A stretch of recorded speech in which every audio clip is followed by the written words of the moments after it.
Voilà, maintenant je voudrais qu'on en vienne à la question des juniors. Alors on a à La Réunion, on a eu la chance d'avoir un junior qui s'est illustré, qui est devenu champion du monde, c'est Philippe Grosset qui a commencé à jouer au bridge à La Réunion, qui s'est illustré ensuite dans de nombreuses compétitions internationales. Malheureusement, on voit que c'est le seul et que malgré les efforts de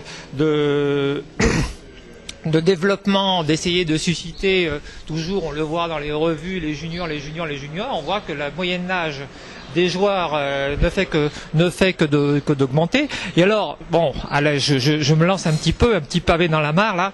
Les bridgers ont été quand même très déçus de constater la réponse qui a été faite par un responsable dans le bridger sur une question d'un junior qui se plaignait de l'organisation d'une compétition. Il semblait qu'on les ait pas très bien traités et on leur a répondu que c'était pas eux, qu'il y avait obligation de réserve. Là, ils ont été un peu surpris. Alors, est-ce que ça pose pas un problème susciter les juniors et ensuite de pas assumer trop? Enfin, on comprend pas très bien. Là. D'abord, il y a un principe essentiel, il faut séparer les juniors internationaux des juniors. Et les juniors français internationaux sont très bien considérés et très bien lotis, bien plus que ce qui était écrit dans le bridger. Thomas Bessis s'est énervé, mais si des avions sont en retard, il y en a dans toutes les compagnies. Si l'hôtel a été réservé à 15 minutes de marche et qu'il y avait du soleil, et c'est vrai, mais les accompagnateurs qui étaient beaucoup plus âgés, tels que Pierre Saguet, qui a 65 ans, faisaient la marche à pied tous les jours de la même manière et ne s'est pas plaint.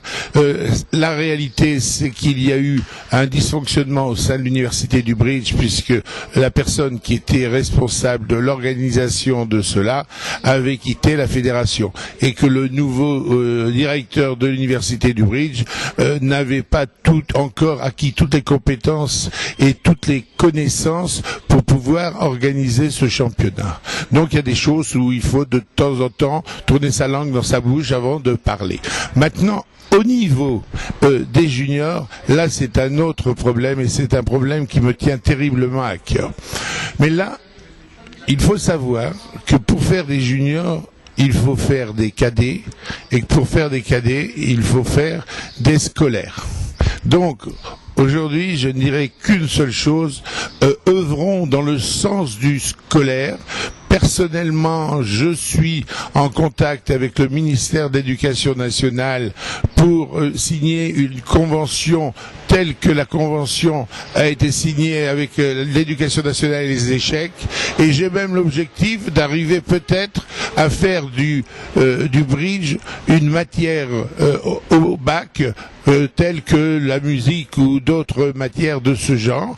Il faut également que vous sachiez tous que la Fédération française de sport universitaire a intégré le bridge dans le cursus universitaire et comme unité de valeur, pas le bridge, mais le sport comme unité de valeur obligatoire, et le bridge en fait partie.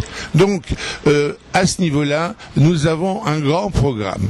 Au-delà, ce que je voudrais dire, c'est que quand on fait des scolaires, il faut d'abord les structurer en essayant de les faire commencer en 6e parce que c'est plus facile dans un cursus 6e, 5e, 4e, 3e parce qu'ils restent dans le même collège, et qu'à partir de la 4e, voire la 3e, il faut absolument intégrer les scolaires en les faisant déjà devenir cadets et en les faisant venir dans les clubs.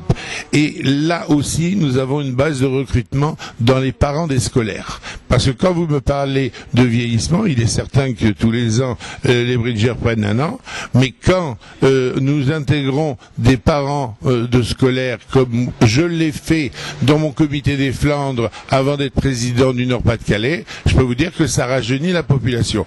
Et au passage, regardez le bridger de mai, il y a une équipe des Flandres qui a gagné le championnat de France honneur 4 mixte. Ils avaient 64 ans à E4.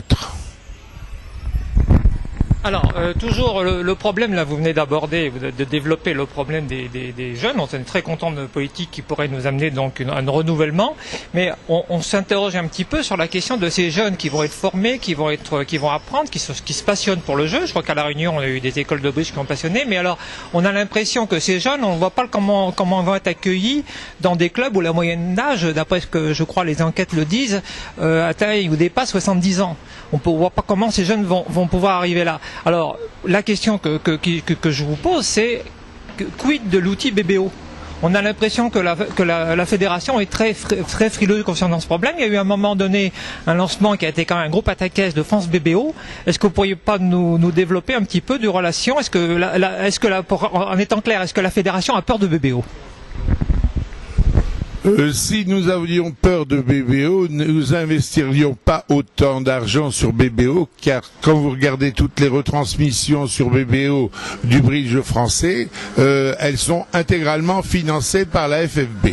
Donc, nous sommes totalement amis avec BBO, mais à côté de cela, nous avons aussi mis en place, avec un investissement non négligeable, Ado Club, qui est un site internet pour les cadets et, je dirais, les scolaires de fin d'année, ceux qui ont 2 ans, 3 ans, et je vais même plus loin, je conseille les formations des moniteurs scolaires à l'approche de BBO et d'Ado Club. Ça leur permettra de bien expliquer aux enfants comment ça fonctionne. C'est quelque chose de très important.